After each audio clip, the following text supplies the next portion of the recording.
Bismillahirrahmanirrahim. Assalamualaikum warahmatullahi wabarakatuh. Waalaikumsalam warahmatullahi wabarakatuh. Yang kami hormati Bapak Dosen mata pelajaran usul fikih. Di sini saya akan mempresentasikan esai saya yang saya kasih judul pemberian pengeras suara atau speaker di masjid dalam tinjauan maslahah mursal. Kita ketahui bahwa teknologi pada zaman sekarang ini telah berkembang sangat pesat sehingga banyak dimanfaatkan oleh kita manusia, dan manusia sendiri sangat bergantung kepada teknologi tersebut untuk menunjang kegiatan sehari-hari. Nah, tetapi dalam perkembangan teknologi saat ini terdapat banyak sekali manfaat-manfaat, baik itu manfaat yang buruk ataupun manfaat yang baik. Manfaat yang buruk contoh sekarang marak penipuan dari telepon atau peretasan kartu ATM dan lain-lainnya. Tetapi juga ada manfaat yang baik seperti kita dapat berkomunikasi dengan walaupun tidak secara langsung, dapat mendapatkan berita dengan cepat, dan juga perkembangan teknologi tersebut dimanfaatkan oleh umat Islam sendiri. Banyak sekali manfaat yang digunakan oleh kita untuk mempermudah pelaksanaan ibadah. Mempermudah pelaksanaan ibadah maksudnya tidak menggampangkan ibadah tersebut. Contoh apa jenis toa di masjid itu. Nah, dalam masalah musalah itu bagaimana? Masalah musalah sendiri pengambilan suatu hukum yang tidak ada nasnya, hanya untuk kepentingan semata, kepentingan bersama. Jadi bukan untuk pribadi. Nah, toa itu kan tidak ada nasnya dalam Al-Quran. Dipasang di masjid untuk kepentingan bersama biar bisa mengetahui waktu sholat dan untuk apa syariat Islam. Terima kasih. Cukup itu penjelasan dari saya. Assalamualaikum warahmatullahi wabarakatuh.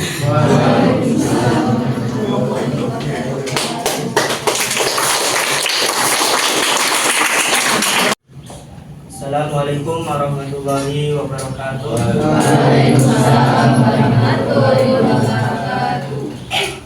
Di sini saya ingin menjelaskan tentang maslahah mursalah terhadap hukum jual beli sperma.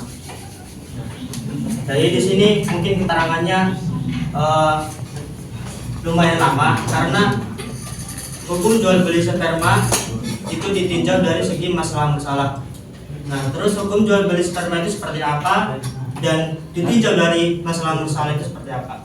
Nah, jadi hukum jual beli sperma atau dinamakan bank sperma adalah pengambilan sperma lalu dibekukan dan disimpan ke dalam larutan nitrogen cair untuk mempertahankan fertilitas sperma, yang mana sperma itu akan didonorkan kepada orang-orang, kepada perempuan yang mana si suaminya itu tidak bisa mengeluarkan sperma, ataupun bisa didonorkan kepada si suami yang mana spermanya itu lemah.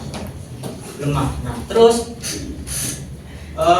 bagaimanakah pandangan masalah mursalah terhadap hukum jual beli sperma ini? Nah, jadi sebelum masuk kepada pandangan masalah mursalah, kita harus tahu bahwasanya mani itu adalah hukumnya suci, yang mana ada hadis yang diriwayatkan oleh Ibnu Abbas, yang mana yang berbunyi Su'ilan Nabi sallallahu alaihi wasallam faqala innama huwa bima zalatil muhati wal busaqi wa innama yakfika antam sahati bi harqati au bi ida harati. Nah, yang artinya Nabi bisa ditanya tentang status kain atau pakaian yang terkena air mani. Nah, lalu kemudian Nabi Muhammad menjawab, nah, jadi air mani itu seperti halnya dahak atau dahak atau air liur. Nah, jadi dahak dan air liur itu hukumnya tidak najis. Nah, jadi mani juga bisa disamakan seperti halnya itu, tidak najis. Nah, terus menurut Islam, sperma adalah cairan berwarna putih kental yang keluar dari kemaluan pria. Keluarnya sperma itu sendiri disertai dengan rasa adanya syahwat, atau bisa berhubungan intim, atau bisa masturbasi dengan tangannya sendiri, atau bisa disebut onani.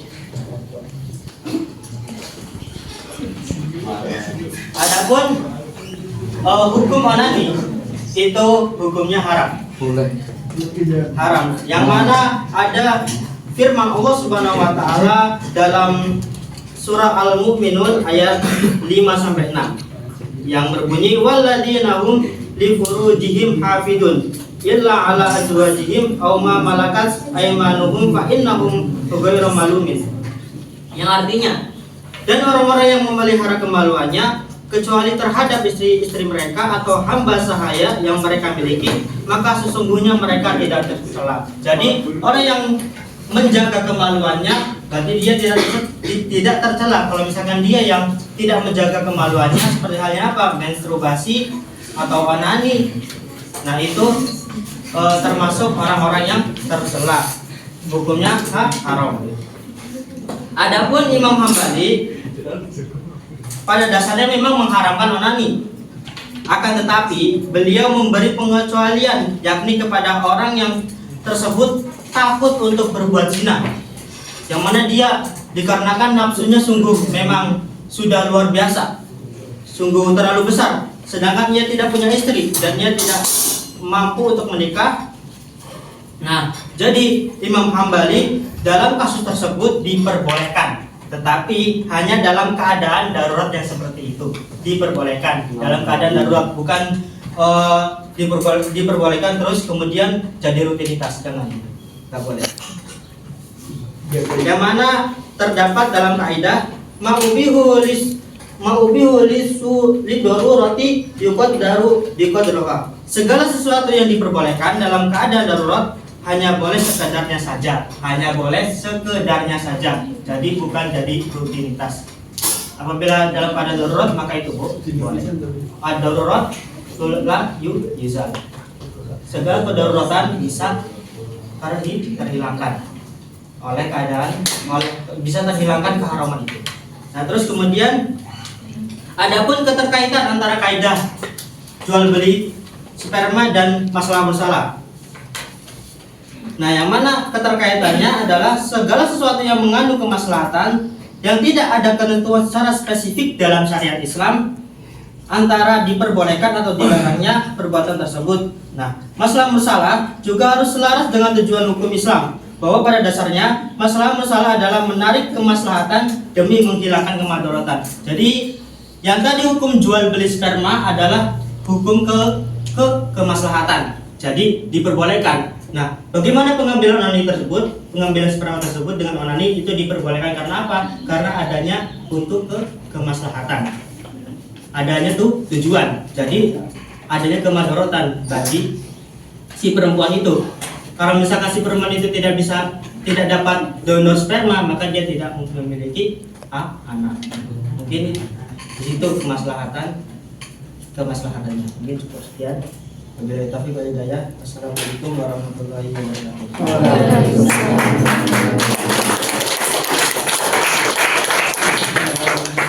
Assalamualaikum warahmatullahi wabarakatuh. Perkenalkan, nama saya Rahmayu Audiawardani dengan NIM 232121228. Dalam essay ini temanya yang saya ambil adalah mengkaji solusi pembagian warisan dalam Islam melalui tinjauan Sazariyah.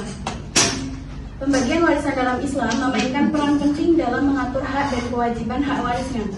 Dalam Islam, warisan diperuntukkan untuk memenuhi kebutuhan ahli waris dan untuk mengembangkan kehidupan masyarakat di sekitarnya. Namun dalam prakteknya banyak sekali pembagian warisan seringkali menimbulkan konflik dan perselisihan. Oleh karena itu, perlu diperhatikan solusi yang sesuai dengan prinsip-prinsip Islam dalam mengatasi masalah ini. Kemudian contoh kasus yang saya ambil dalam esai ini adalah ketika seorang ayah meninggal, kemudian ia mempunyai harta warisan yang banyak. Sehabis itu beliau ingin mewariskan warisan harta tersebut kepada anak-anaknya. Namun di lain sisi, anak-anaknya ini memiliki perselisihan tentang bagaimana warisan tersebut harus dibagi. Maka dari itu saya di sini menggunakan Sadzaliyah karena ia memberikan pendekatan yang lebih spesifik dan efektif dalam menyelesaikan masalah pembagian warisan tersebut. Kemudian langkah-langkah menyelesaikan solusi pembagian warisan berdasarkan Sadzaliyah, yakni yang pertama, analisis hukum Islam. Dalam analisis ini, kita harus memahami ayat-ayat Al-Quran yang mana yang terkait dengan pembagian warisan, seperti salah satunya di surah An-Nisa ayat 11 sampai 14. Yang mana dalam ayat-ayat tersebut, Allah Subhanahu wa Ta'ala menjelaskan bahwa warisan harus dibagi secara adil dan sesuai dengan kebutuhan ahli waris.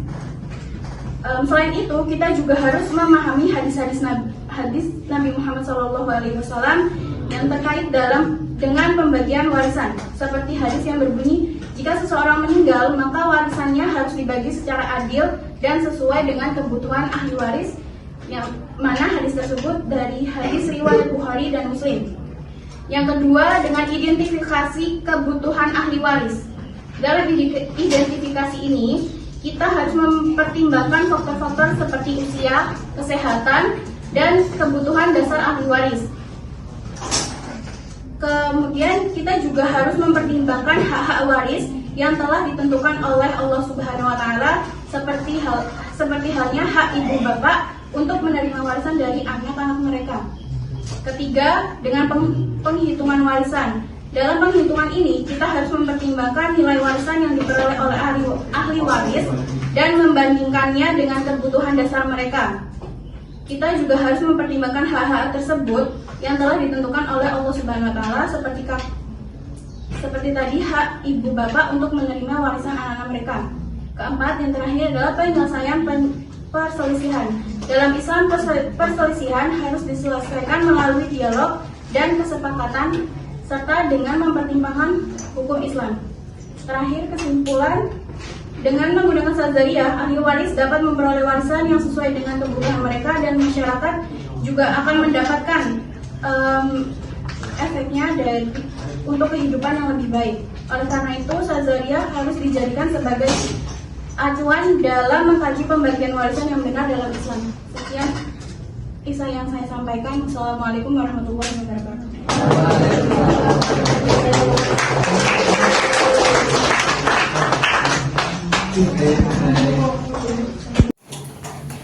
Assalamualaikum warahmatullahi wabarakatuh.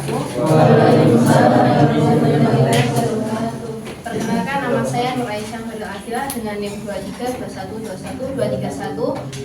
Di sini saya akan mempresentasikan tentang pernikahan siri dalam teori maslahah mursalah.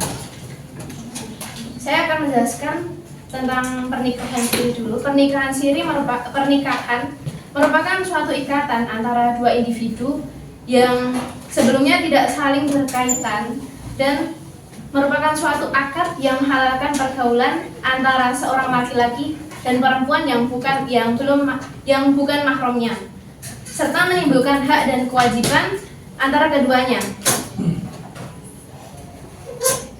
Dalam hukum pernikahan, membina rumah tangga merupakan salah satu keinginan semua orang yang ingin dilaksanakan. Di Indonesia banyak terjadi praktek-praktek dari pernikahan, salah satunya pernikahan siri. Dalam pernikahan siri ini adalah pernikahan yang umumnya oleh masyarakat Indonesia sekarang ini adalah pernikahan yang dilakukan dengan memenuhi rukun dan syarat yang ditetapkan agama, tetapi tidak dengan dicatat dalam KUA dan tidak dengan sepengetahuan pegawai pencatatan sipil. Dan nikah siri ini menurut hukum Islam adalah suatu pernikahan secara rahasia, sebenarnya dilarang oleh Islam karena melarang seorang wanita untuk menikah tanpa sepengetahuan walinya. Hal ini didasari pada hadis Abu Musa radhiyallahu anhu bersabda Rasulullah SAW bersabda, tidak sah suatu pernikahan tanpa seorang wali. Dan diriwayatkan oleh Aisyah bahwasanya Rasulullah SAW bersabda juga, wanita manapun yang menikah tanpa mendapat izin walinya, maka pernikahannya batil 2 kali menyebutkan tersebut. Jadi dapat disimpulkan bahwa pernikahan tanpa wali adalah pernikahan yang bersifat batil. Pernikahan siri ini termasuk perbuatan maksiat kepada Allah dan berhak mendapatkan sanksi di dunia. Sedangkan secara negara, pemerintah Indonesia sudah berupaya untuk menyelesaikan permasalahan ini. Dalam rancangan undang-undang terdapat hukum material peradilan agama RUU HMPA bidang perkawinan disebutkan bahwa setiap orang yang dengan sengaja melangsungkan pernikahan siri akan mendapatkan sanksi, bahkan hukuman penjara, dan dia akan mendapatkan denda yang mungkin lumayan banyak ya. Terus pencatatan nikah dalam konteks masalah musalah ini bukan hanya sebagai mengikat hubungan antara suami dan istri, tapi menimbulkan ikatan yang sangat luas, tidak hanya pada pelaku pernikahan, tetapi juga pada keluarga, masyarakat, lingkungan, dan negara. Dengan demikian, pernikahan tidak dianggap selesai dengan hanya terjadi akad nikah. Itu sejalan dengan perubahan sosial dan perkembangan hukum Islam dalam format perundang-undangan hukum keluarga Islam di Indonesia. Dalam konteks kemaslahatan pencatatan nikah ini, syaratnya adalah administrasi.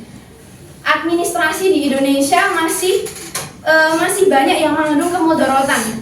Jadi dalam kasus tersebut masih banyak yang melanggarnya, dan kemaslahatan dari kasus ini berbeda dengan pada kasus yang dulu. Jika pernikahan siri pada zaman dulu itu hanya dilaksanakan dan dibuktikan hanya dengan lisan, sedangkan sekarang kemaslahatan pernikahan siri itu dibuktikan dan dipublikasikan dengan cara tertulis dalam kertas hitam yang ada dalam kertas putih dengan coretan hitam. Untuk melindungi agama serta menganut urusan ke dunia. Dalam konteks nikah siri ini, seorang istri dan anak tidak bisa menuntut haknya, karena karena pernikahan itu tidak dilakukan dengan secara resmi, tidak tercatat dalam KUA dan tidak diawasi dengan pegawai pencatatan sipil. Jadi, sedikit kesimpulan dari kasus pernikahan siri ini dengan meninjau aspek dan melihat fakta-fakta kekinian, maka bisa disimpulkan bahwa pernikahan melakukan pendekatan maslahah ini untuk dapat menetapkan bahwa pencatatan sebagai dari syarat sah nikah.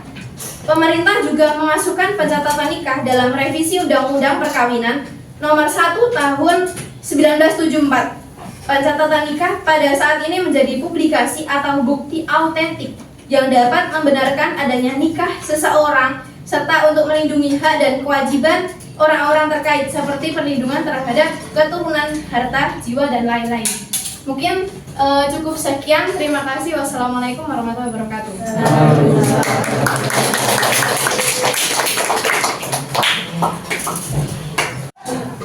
Assalamualaikum warahmatullahi wabarakatuh. Perkenalkan, nama saya Muhammad Irfan Nadi dengan BIM 23212125 dengan dosen pengampu Bapak Muhammad Nasiruddin MAAG. Di sini saya mempresentasikan tentang sabuk pengaman, memakai sabuk pengaman ditinjau dari maslahah mursalah, yang dimana konsep maslahah mursalah ini memegang peranan penting yang mana tidak ada dalil nas untuk pengambilan putusan hukum Islam. Masalah mursalah ini yang mana berarti kepentingan umum, dan tidak disebutkan secara khusus dalam dokumen syariat dan menjadi dasar pembuatan undang-undang jika tidak ada undang-undang. Nah, yang mana kasus kewajiban memakai sabuk pengaman ini ditinjau lagi dari dua tinjauan, yang mana ada namanya analisa maslahah mursalah, ya. Yang pertama itu perawatan jiwa yang disebut hifzun nafsu. Terus yang kedua tinjau dari konsistensi dengan tujuan atau disebut dengan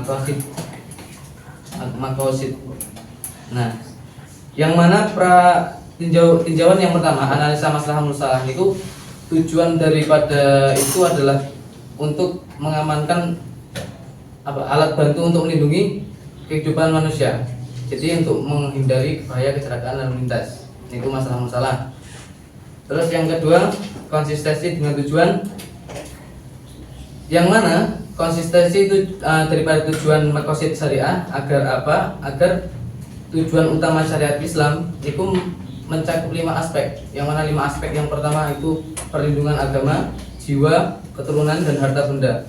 Dalam hal ini kebijakan mengenai pengamanan sabuk akan mengikuti maqasid hifdzu an-nafs, dan pengaturan ini juga membantu ulama untuk menganjurkan untuk mengurangi beban keuangan biaya pengobatan dan kerugian lainnya akibat kecelakaan, sehingga mendukung tujuan perlindungan harta benda atau disebut hifdzu an-nafs. Kesimpulannya adalah penggunaan sabuk pengamanan oleh pengemudi dan penumpang kendaraan merupakan contoh penerapan maslahah mursalah dalam usul fikih, karena tidak ada dokumentasi yang menjelaskan mengenai hal ini. Para ulama menggunakan prinsip maslahah mursalah untuk membuat undang-undang yang mendukung tujuan, khususnya perlindungan jiwa. Aplikasi ini menunjukkan bagaimana hukum Islam dapat beradaptasi terhadap perubahan zaman dan perkembangan teknologi dan tetap memberikan solusi yang efektif dan responsif terhadap permasalahan kontemporer serta memastikan prinsip-prinsip yang akan diterapkan dalam kehidupan sehari. Sekian dari pembahasan kali ini. Wabillahi taufiq wal hidayah. Wassalamualaikum warahmatullahi wabarakatuh.